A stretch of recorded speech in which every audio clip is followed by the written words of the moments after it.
안녕하세요. 힐링 토크 회복 플러스의 하근수 목사입니다. 안녕하세요. 이지희입니다. 목사님, 네. 어떤 배 한 척이요 폭풍을 만나서 무인도에 도착을 하게 됐다고 합니다. 네. 근데 무인도에 도착해서 섬 주변을 이렇게 살펴봤더니 다행히도 땅이 너무 좋은 거예요. 그래서 여기다가 열매를 심으면 되겠구나. 그래서 이 사람들이 당연히 땅을 파봤겠죠? 네. 땅을 팠더니 글쎄 그 땅 안에 황금이 그렇게 묻혀 있었다고 그래요. 어떻게 됐을까요, 이들이? 황금이 눈이 멀어서 네. 씨앗을 안 심고 황금만 캔 거 아니에요? 그렇죠. 근데 정말 그 우려가 현실이 돼서 열매를 심으려고 땅을 팠는데 땅을 파도 황금이 나오니까 어느새 그 섬 전체가 이쪽에 가도 황금 무덤, 이쪽에 가도 황금 무덤, 황금은 너무 쌓여 있는데 네. 열매를 안 심었잖아요. 그래서 이분들이 굶어 죽을 지경까지 아이고. 그렇게 갔다고 하네요. 네. 참 우리가 사람이 네.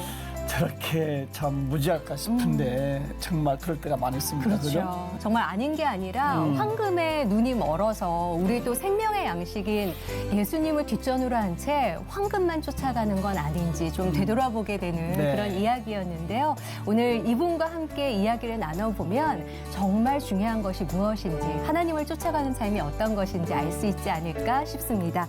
귀한 분 오셨습니다. 성균관의대 삼성서울병원의 신경과 정진상 교수님 모시고 이야기 나눠보겠습니다. 어서 오십시오. 어서 오세요. 안녕하세요. 안녕하세요. 국내 두통 치료의 대부 삼성서울병원 신경과 정진상 교수. 그는 오랜 시간 두통 환자들을 치료하며 한국인 최초로 미국 신경과 학회지에 논문을 게재. 1995년 삼성서울병원에 두통 클리닉을 시작한 명의.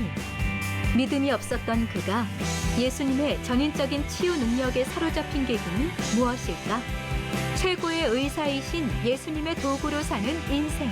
정진상 교수의 아름다운 회복 스토리. 지금 공개합니다. 우리나라의 두통 치료의 개척자로 불리실 네. 만큼 명의로도 손꼽히고 계시는 예수님 믿자마자 술, 담배 다 끊었거든요. 어. 엄청 꼴초였고 엄청 술도 많이 먹던 사람인데 예. 하면 항상 바로 당신 담배 뒤에서 등등 뒤에서 기다리고 계십니다. 네. 돌아서십시오. 제 가장 큰 목표는 예수님을 닮아가는 건데 네. 예수님을 닮은 삶을 산다는 게 뭐냐? 결국 십자가에 달리는 삶 아닌가 생각을 하고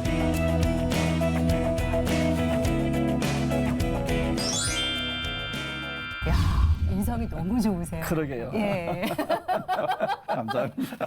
막내 삼촌이셨으면 참 좋겠다 싶을 정도로. 예. 신경과라고 소개되었는데 네네, 신경과. 우리가 듣고 알고 있지만 네. 구체적으로 어떤 질병인지 어떤 환자를 보시는 건 네. 소개 좀 한번 해주시죠.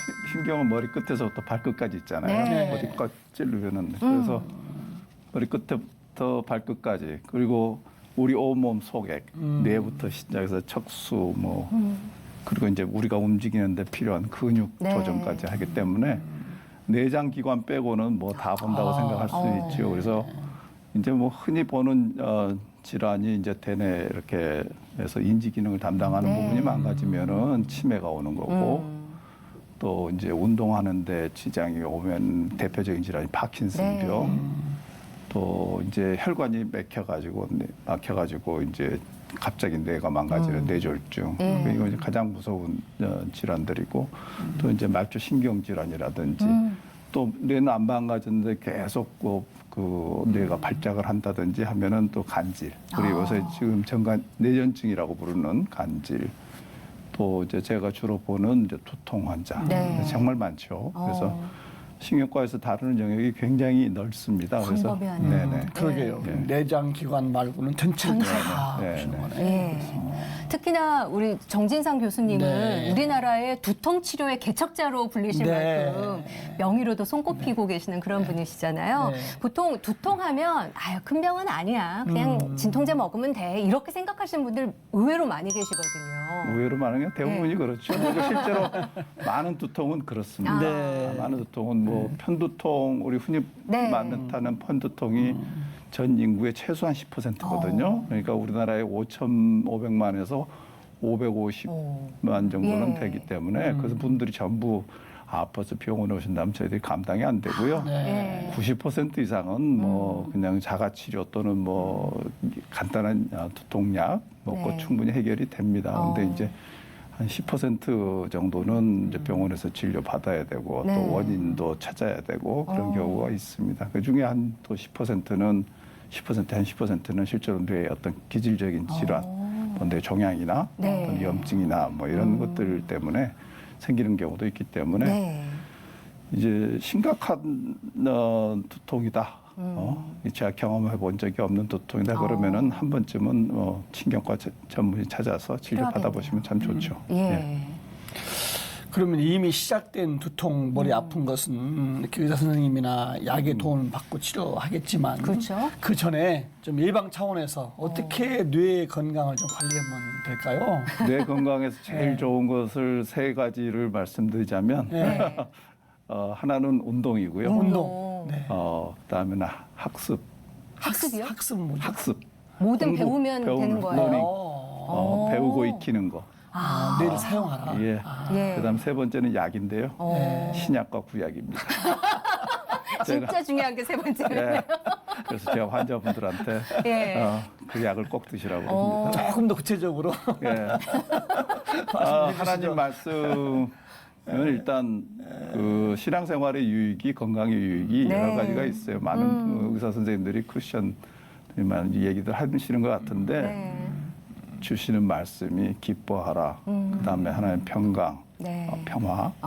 이게 그다음에 사람과 하나님과 화목하고 또 사람과 화목하라는 말씀들이 있지 않습니까? 그게 아마 현대인들의 그 대부분의 스트레스는 거기서 나오지 않나 싶어요. 네. 그래서 평안하지 않으니까 불안하고 그게 반복되면 우울해지고 그리고 기쁨이 없으니까 인생에 낙이 없고 네. 그리고 사람들과의 관계에 불화. 그러니까 저는 성경을 예수님을 믿고 나서 성경을 보면서 뭐 여러 가지 측면에서 보지만 의학적으로 또는 저희 사회생활 또는 교회에서 또는 가정에서 관계를 치유해 주시는 게 너무나 감사해요. 네. 그리고 네. 사람을 어떻게 섬기고 어떻게 사랑하고 어떻게 그 관계를 유지할 것인가 그런 것이 정말 하나님의 관점, 성경적인 관점, 신약, 구약을 통해서 배우는 게 너무너무 많습니다. 네. 의사시니까 예. 실제로 이제 전방에서 경험하시겠지만 네. 지금 구약신약 말씀하셨는데 성경 말씀이 정말 이 몸 아프신 분들과 직접 관계가 많으시죠. 엄청 많습니다. 네. 예. 그래서 그 치유의 말씀들이 네. 뭐 실제로 예수님이 뭐 신경과질을 많이 치료하셨어요. 손 마른 자, 그 간질, 그러네요. 환자, 네. 또 뭐 굉장히 많거든요. 그래서 저희가 볼 때는 뭐 일단 예수님이 훌륭한 신경과 의사시긴 하지만 주시는 말씀들이 네. 거의 대부분이 사람 아까 말씀드린 그 내용이고요. 매년 아마 통계청에서 네. 지난해 한 해 동안 1년에 우리나라 사람들이 죽는 원인, 사망 원인 순위를 쭉 발표를 하거든요. 네. 대개는 한 5대까지 질환을 보면요. 교통사고 빼놓고는 전부 다 스트레스하고 관련된 거예요. 그렇군요. 뭐 스트레스, 교통사고도 좀 관련도 있을 거예요. 그렇지만 암도 관련이 네. 있고 암이 그렇죠. 1등이고 그다음에 두 번째가 심장 질환이거든요. 그다음 심장도 그렇고 그다음에 뇌졸중 그리고 이제 뭐 자살 네. 그런 이제 고혈압 뭐 이런 질환들이 이제 있는데 거의 대부분 스트레스 그러니까 마음의 평안 정말 진정한 예수님 영접하고 마음의 진정한 평안을 얻으면 일단 그 평안 자체가 치유 효과도 있고요. 네. 저의 경우는 예수님 믿자마자 술 담배 다 끊었거든요. 엄청 꼴초였고 엄청 술도 많이 먹던 사람인데 예수님 믿고 그날로 끊었으니까. 근데 아마 그때 제가 끊지 않고 지금까지 그랬다 그러면 아마 벌써 한번 심장마비로 뇌졸중 한번 앓지 않았을까 할 정도로 네. 그리고 뭐 저희 직업이라는 게 또 얼마나 스트레스가 많습니까? 그렇죠. 그러니까 그 스트레스를 감당하지 못해서 아마 큰일 났을 것 같아요. 만약에 안 끊으셨으면 지금의 피부를 유지 못하셨을 수도 있겠다 싶어요. 예. 피부가 그때 너무 좋으세요. 애기 너무 좋아 피부 보이세요. 같으세요. 아, 예. 오늘 화장해서 그렇습니다. 오실 때부터 맨 얼굴을 저희가 봤습니다. 좋으시더라고요. 근데 정말 크리스찬 입장에서도 그렇지만 안 믿는 분들한테도 내가 상담을 진료를 받는 의사 선생님이 아주 독실한 믿음이 있는 크리스찬인 분이시라면 좀 안정감을 더 느끼고 너무 좋지 않을까 싶은 생각이 드는데 그렇다면 이분은 언제부터 하나님을 믿으셨는지 너무 궁금해지거든요. 네. 언제 시작이 된 건가요? 그게 92년이네요. 제가 92년. 1992년이니까 만 36살 때 네.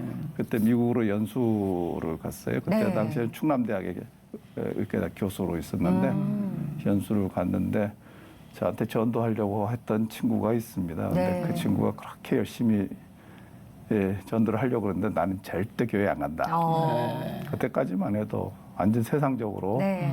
그 세상의 목표를 향해서 아까 처음에 서두에서 말씀하신 황금 캐는 사람의 모습으로 그렇게 살았었습니다. 네. 그래서 교회 가도 절대 아니 교회를 안 갈 거다 미국 아예. 가도.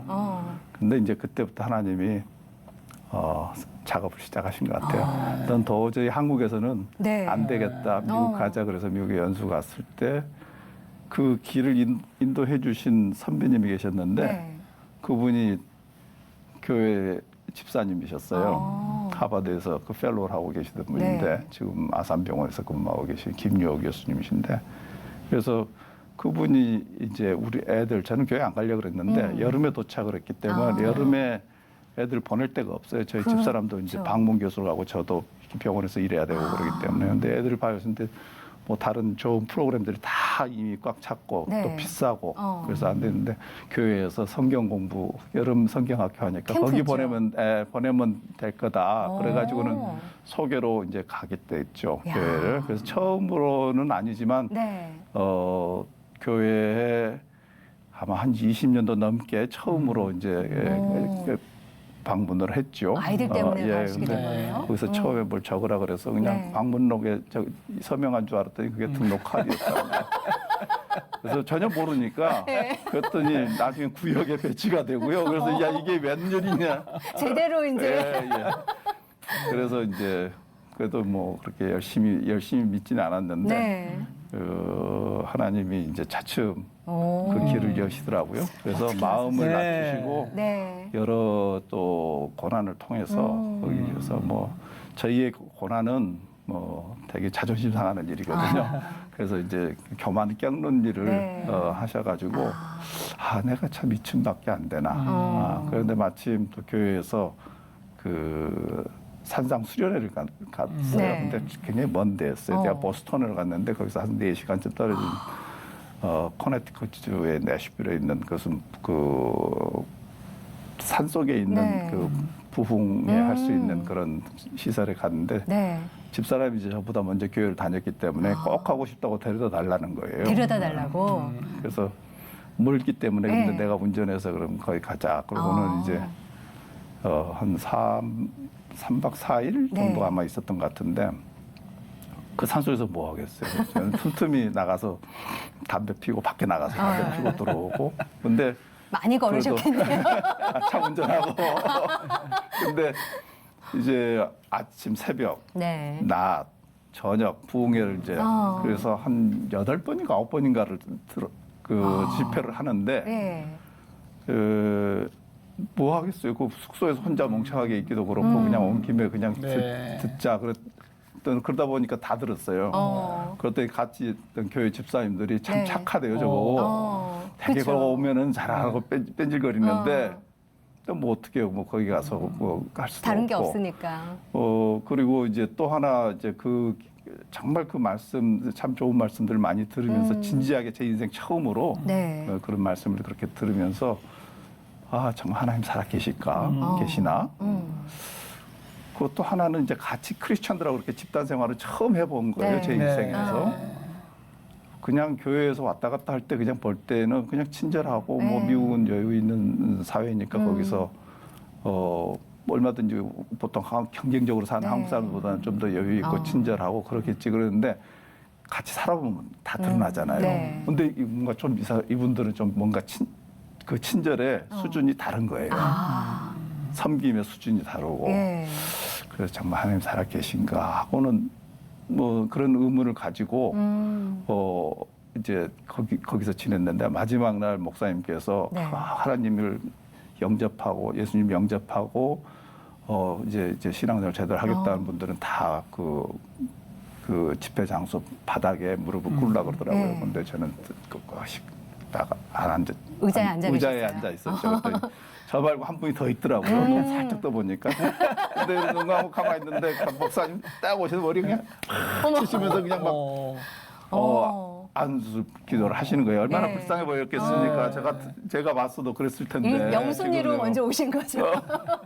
앉아 계시니까. 그리고는 이제 제가 집으로 돌아가 가지고 네. 다 일기를 써놨더라고요. 네. 하나님 살아계시면 저에게 기적을 네. 한번 보여주십시오. 저 머리가 좋으니까 그냥 우연히 그냥 자기적으로가 아니고 네. 정말 이건 하나님이 아니면 이건 안 아니다. 되는 만큼. 그런 생각을 들었어요. 네. 그래서 이제 그러고는 이제 교회를 나가기 시작을 하게 된 거죠. 근데 믿음은 그게 7월 말쯤이었는데 네. 저는 이제 한 10월쯤에 몇 달 이렇게 다니면서 조금씩 마음은 열렸는데 어느 날 교회를 갔는데 이제 10월 초죠. 네. 10월 초였는데 그날은 왠지 마음이 썰렁하고 이유 그렇더라고요. 없이. 이유 네. 없이. 그래서 마음속에 하나님도 저를 안 받아주시는구나 이런 생각을 하게 됐어요. 네. 그래서 이제 집사람이 아쉬워할 것 같으니까 다음 주부터는 안 나오되 그날 이야기를 해야 되겠다. 네. 그러고는 이제 그날. 근데 제가 왜 하나님도 그랬을까 그랬는데 제가 아버님이 예. 사실 제가 태어나자마자 한 달 만에 돌아가셨어요. 너무 일찍 돌아가셨구나. 그래서 기억이 저는 없으시겠어요. 거기에 기억은 네. 물론이고 아무런 사진밖에 그리고 이제 아버님이 저 안고 찍은 사진도 없어요. 한 달 만에라서 그래서 사실 하나님 살아 계신다면은 그러시면 안 되는 거 아니에요? 저희 어머님은 26 혼자 되셨고 아이고. 그러니까 아버님 안과 의사 선생님이셨는데 그래서 이제 하나님 살아 계시면 이럴 수가 없다. 나는 항상 그런 생각을 예. 가지고 있었죠. 그런데 이제 그때 하나님도 나는 안 받아주시는구나. 네. 그런 거절감 그런 것들이 있었어요. 보통 네. 그렇게 예배 들어가서 뭔가 전과는 좀 다른 느낌이 들고 하나님이 나를 하나님도 안 받아주는 느낌이 들면 보통 그 이후에 이제 일이 벌어지잖아요. 예. 벌어지셨을 것 같은데요, 장로님도. 그래서 이제 예. 근데 정말 그러셨어요. 그 주에 이제 수요일 날 제가 병원에서 일을 일찍 마치고 네. 집에 왔는데 집에 집사람도 없고 애들도 없고 네. 보통 때는 제가 올 때는 항상 있었는데 그래서 이제 근데 저녁 7시, 6시 좀 넘으면 거기 보스턴은 그때 그 시간이 깜깜합니다. 그쵸. 10월 달에. 예. 그래서 이제 차 몰고 막 찾아다니는데 없어요. 그래서 이제 주차장까지 다시 한번 1층부터 4층까지 다 돌아보고 없어요. 나오면서 하나님 한 번만 봐주세요 이랬거든요. 딱 나오니까 집사람이 주차하고 이제 거기서 뭐 어머. 내리고 있는 거예요. 그래서 내가 그대로 그냥 했죠. 하나님 취소. 너무 그랬더니 빨리 만나셨구나. 그 다음 날 예. 또 비슷한 일을 이제 그 하버드 스퀘어에서 캄캄한 데서 이제 그런 비슷한 일이 또 있었어요. 그래서 제가 내가 그 전에도 미국에는 6, 7번 그 당시에 92년이 그 전에도 다녔기 때문에 네. 잘 적응을 했는데 이렇게 내가 무력한 사람이고 아무것도 할 수가 없는 사람이란 걸 처음 깨닫게 됐고 그 다음 날이 또 저희 집에서 이제 구역 예배가 처음 있었어요. 네. 그래서 수요일 날 집사람이 왜 늦게 왔냐 멀리 가서 한국 그 식품점에 가서 뭐 장 보러 사온다고 장 가셨군요. 보고 오느라고 그랬는데 그 사이에 저는 난리를 치고 있었던 예. 거예요. 그래서 이제 저희 집에서 그날 구역 예배를 처음 드렸죠. 같이 뭐 거기는 뭐 보통 하면 서너 시간씩 하고 밤 12시 넘어서 끝나고 그러거든요. 네.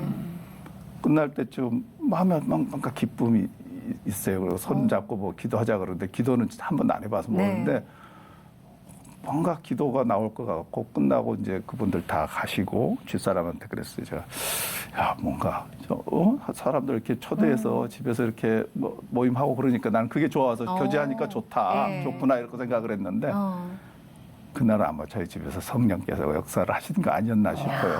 그래서 제가 그 전주에 생각했던 걸 완전히 잊어버리고 그 주일날 네. 교회를 갔어요. 또 가신 거예요? 제가 원래 제가 고집이 세기 때문에 잘 그걸 아는 사람인데 네. 완전히 잊어버리고 오.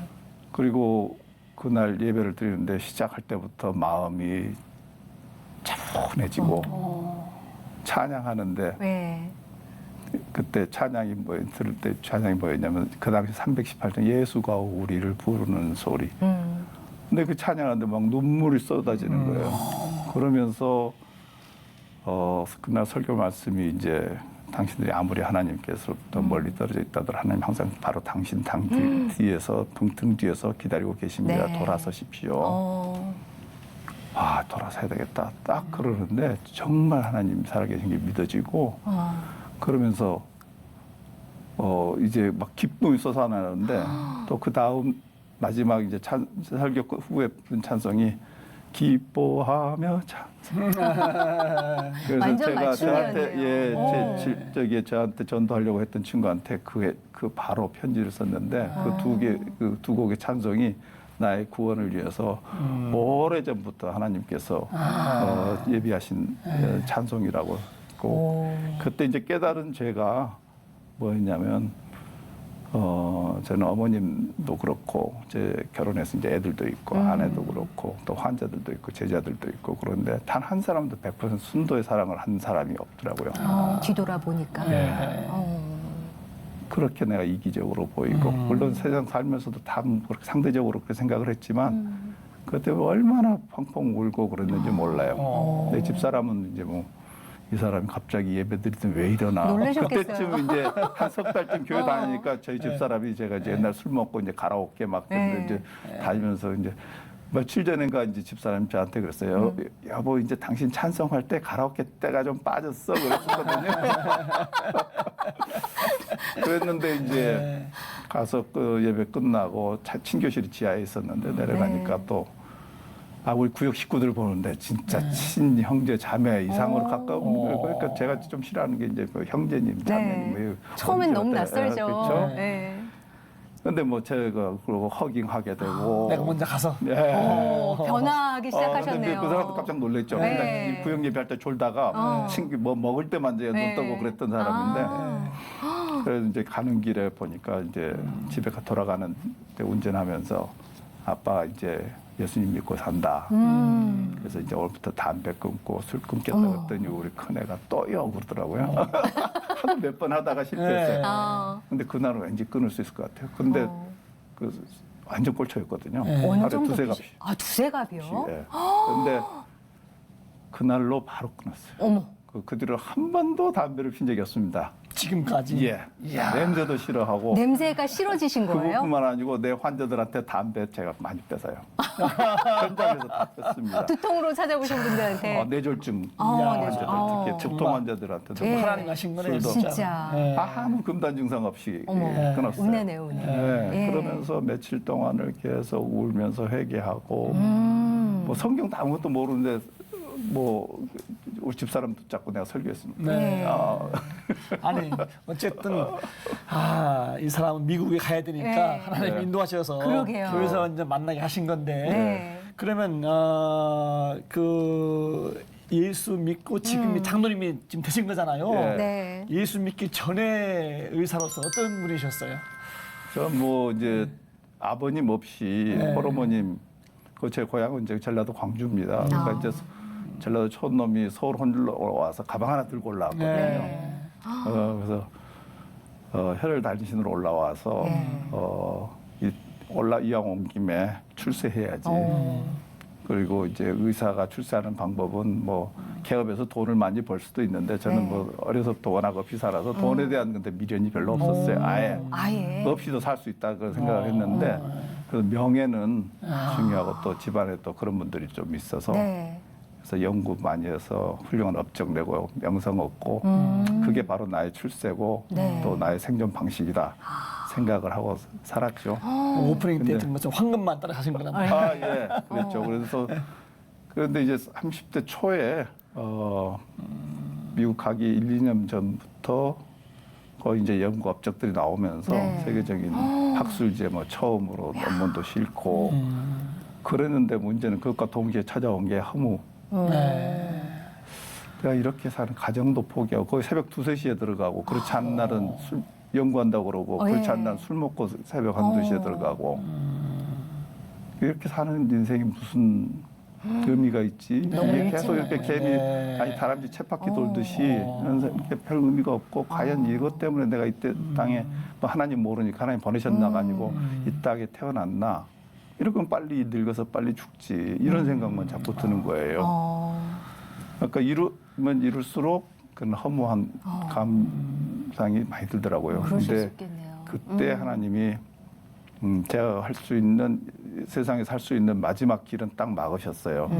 막으시고 보스턴으로 인도하셨어요. 그 말씀을 네. 듣다 보면 의사 선생님이시기도 하시지만 워낙 이렇게 냉철하고 이성적이고 그렇게 판단을 하시고 사셨을 것 같다는 생각이 들거든요. 그래서 예수님 만나기가 어떻게 보면 그래서 어렵지 않으셨을까. 제 별명이 땡크 부대. 뭐라고요? 땡크 부대 대대장. 아, 땡크 부대. 어. 진격. 저희 확고한 레지던트들이 신념으로. 저희 제자 중에 한 사람은 나중에 제가 예수 믿고 네. 네. 너도 예수 믿어라고 그러고 네. 이야기 네. 편지를 썼더니 어. 아무리 상상을 해도 선생님이 성경 끼고 주일날 교회 간다는 게 상상이 안 상상이 되네. 안 된대요. 모르겠어요. 근데 하여튼 하나님이 정말 그렇게 해서 좀 이상한 사람을 만드셨어요. 그 아내분이 느끼는 피부로 느껴지는 그 전과 후는 완전히 달라졌을 것 같거든요. 그렇죠. 집사람은 예. 사실 저보다 훨씬 일찍 교회를 나갔어요. 중학교 때부터 이제 학교 선생님 인도로 예. 교회를 나갔는데 이제 대학교 들어오면서부터 조금 시험에 들어가지고 뭐 철학, 뭐 심리학 이런 거 하면서 그래서 이제 교회를 좀 방학 중에 저랑 미팅에서 만나서 연애해서 결혼까지 했어요. 네. 그리고 이제 근데 하나님께서 배제대학으로 교수직을 이제 주시면서 그때부터 다시 이제 88년 그때부터 교회를 다시 나가기 시작을 네. 했죠. 그러면서 이제 남편 위해서 기도를 계속 많이 했죠. 구원을 위해서. 저는 뭐 교회가 절대 안 가는 사람이니까. 예.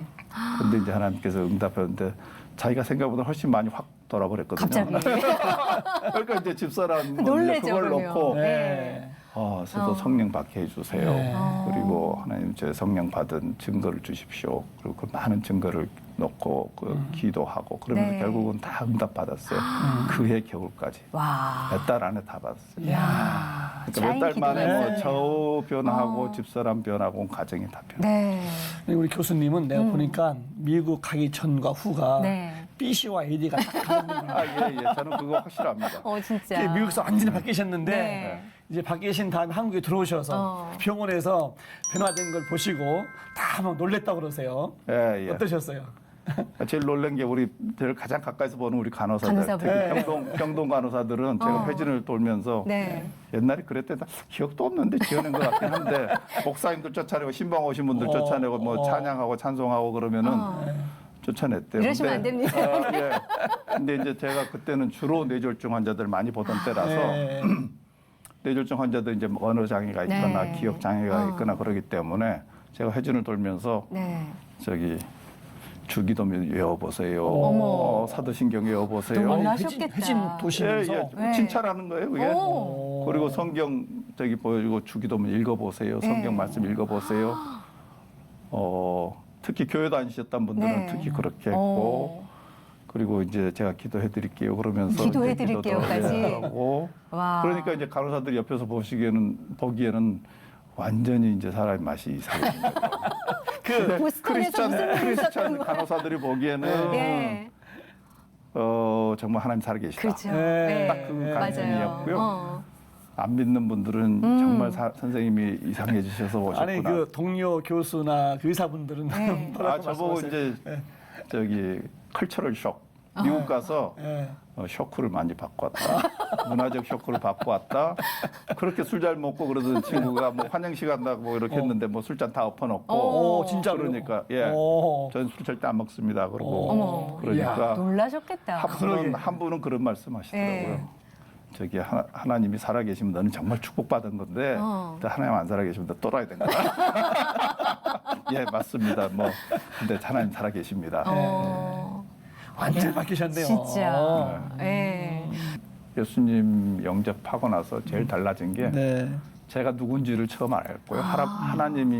하나님께서 저에게 하신 게 저의 마음을 치유했어요. 제가 얼마나 많은 안 보기에는 똑똑한 것 같기도 그렇지만 열등감이 얼마나 많았겠어요. 아버님 없이 그 잘하고 경제적으로 좀 어려웠고 근데 그걸 하나하나 들춰서 치유를 하세요.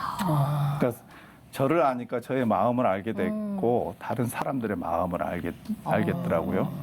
그렇기 때문에 뇌졸중 환자를 보든 두통 환자를 보든 뇌졸중 환자들은 얼마나 그 정말 난데없이 강도 맞은 사람인 거 똑같거든요. 그러니까 그분들의 충격은 대단하시죠. 그분들을 위로해 줄 수 있고 진심으로 위로해 줄 수 있고 그분들을 하나님께로 인도하기가 참 좋아요. 누워서 하실 일 없잖아요. 기도하세요. 좋다. 뭐 특히 권사님이나 저기 아무리 심해도 권사님 그동안 자식들한테 기도 많이 하고 자식들 위해서 기도 많이 하고 싶으신데 바빠서 못 하셨잖아요. 장로님 뭐 그러면서 제가 숙제 줄게요. 장로님 자식이 몇 명이고 며느리가 어머. 몇이고 또 사위가 몇이고 손주들은 몇이에요. 그러면 다 각각 10분씩만 하시면 하루 잘 갑니다. 근데 효과가 있어요. 딱 퇴원해서 다시 오면 확 좋아져요. 저는 이제 예수 믿고 나서 제일 저도 변하고 저도 치유하고 또 저희 집사람과 관계도 치유하고요.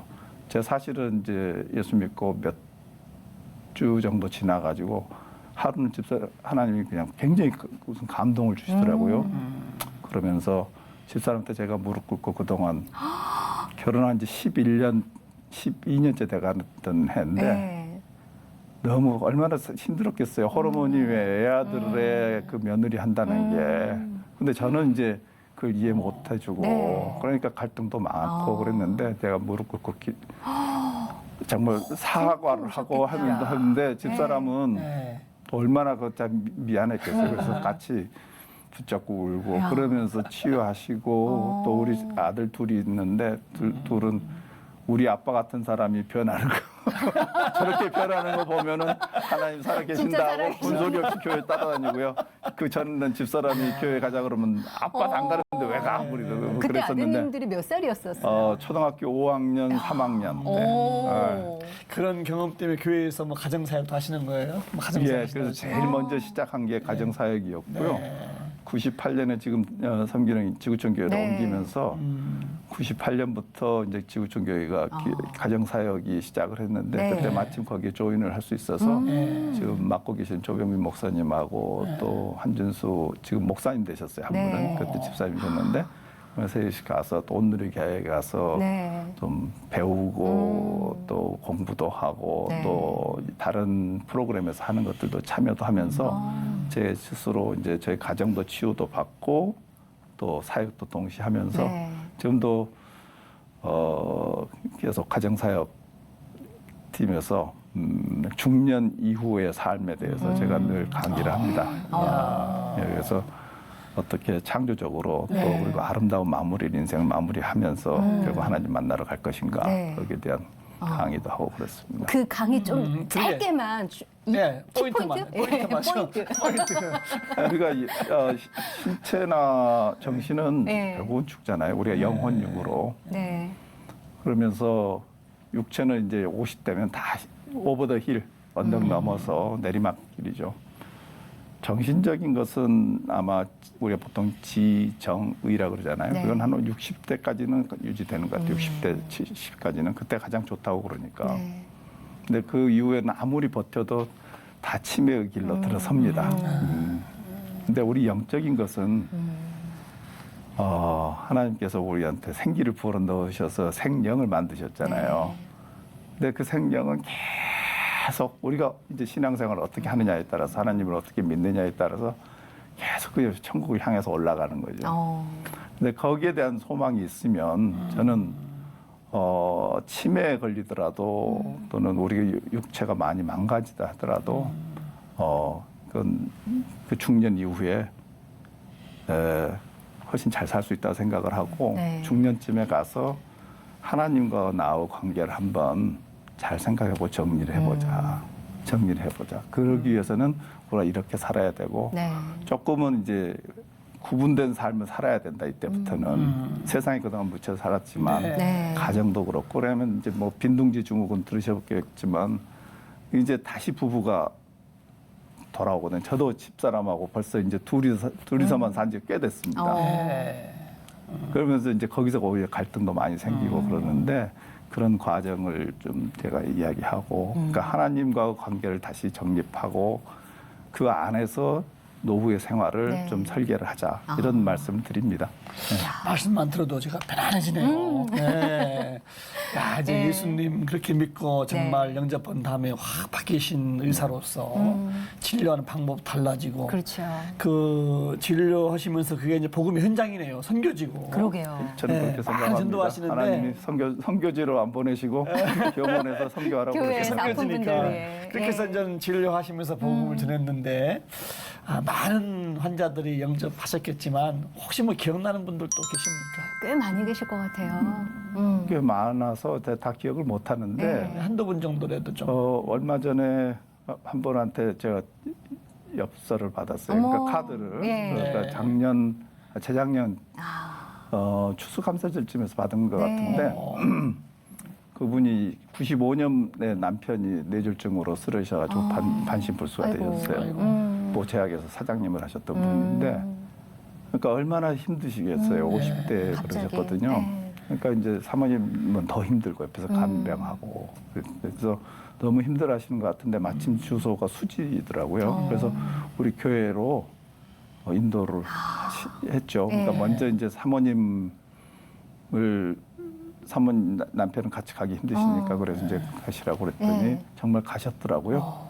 그래서 교회에서 등록하고 아마 그것도 이제 제가 말씀드리고 한참 있다가 하신 것 같아요. 95년도니까 뭐. 네. 근데 그분이 하시는 말씀 그 카드 보내신 게 2016년에 그분 남편도 주님 영접을 하셨고 작년에 그 전에 돌아가셨대요. 그래서 그 교회에서 너무나 장례까지 절차까지 네. 잘 해주시고 해서 너무나 감사하고 마지막에 그 써놓은 말씀이 참 감동적이었어요.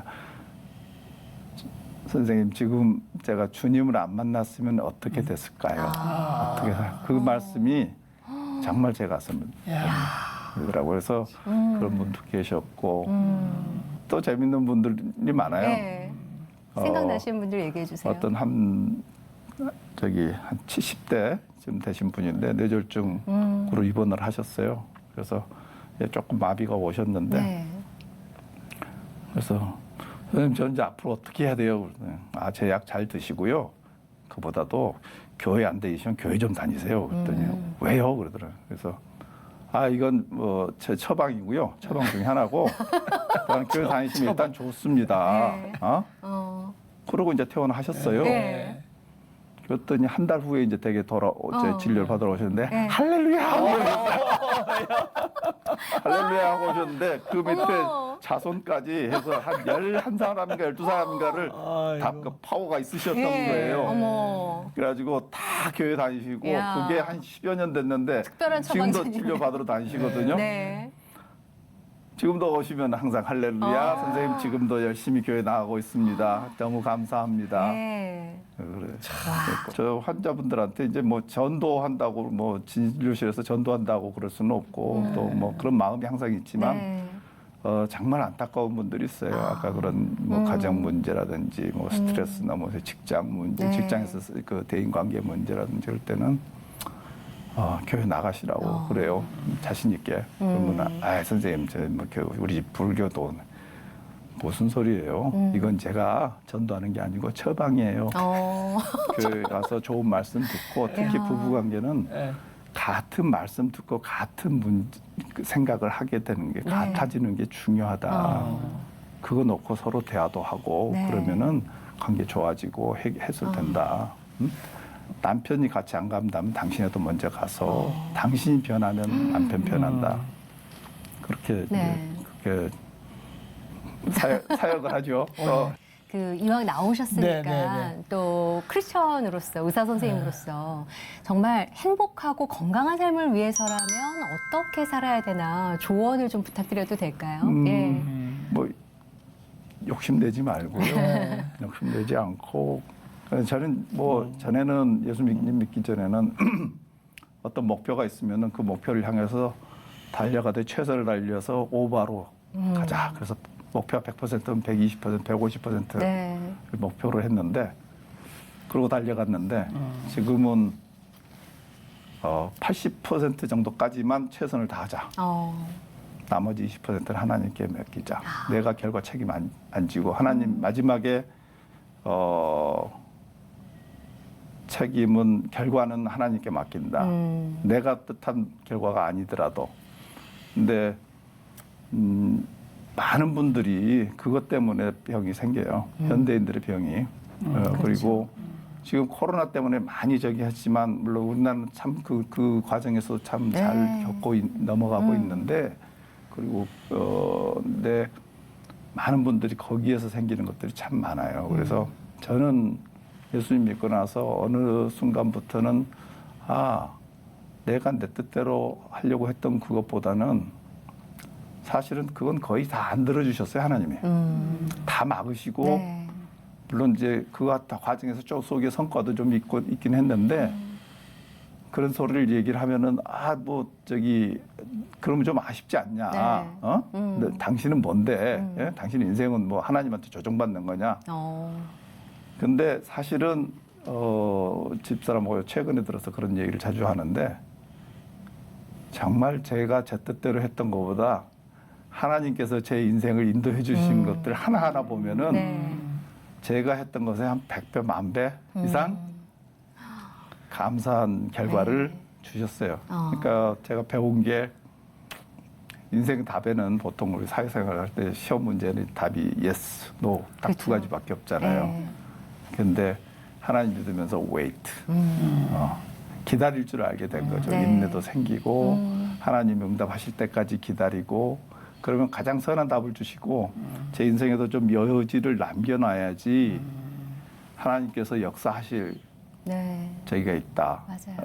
공간이 있다 생각을 하고 시간도 그렇고 그러다 보니까 저는 항상 좀 옛날에는 그렇게 여유가 없었어요. 항상 뭔가 쫓기는 데 네. 살고 항상 불안하고 그런데 지금은 너무 느긋해졌어요. 그리고 일을 할 때는 물론 최선을 다해요. 저에게 네. 주신 탤런트라든지 시간 뭐 여러 가지 이제 그 관계 속에서 생기는 에너지 이런 것들 다 활용을 하지만 그렇지만 결과는 그다음에 하나님께서 인도하시고 네. 그 주시는 결과에 순종하고 그러면서 그 과정에서 또 배우고 그러면서 하나님을 더 알아가고 그러면서 이제 제 가장 큰 목표는 예수님을 닮아가는 건데 네. 그렇게 살 줄은 모르겠어요. 근데 그 목표는 그래요. 그래서 근데 가끔 뭐 예수님을 닮은 삶을 산다는 게 뭐냐? 결국 십자가에 달리는 삶 아닌가 생각을 하고 어느 순간 나는 순교할 수 있겠나 그런 생각을 하게 되고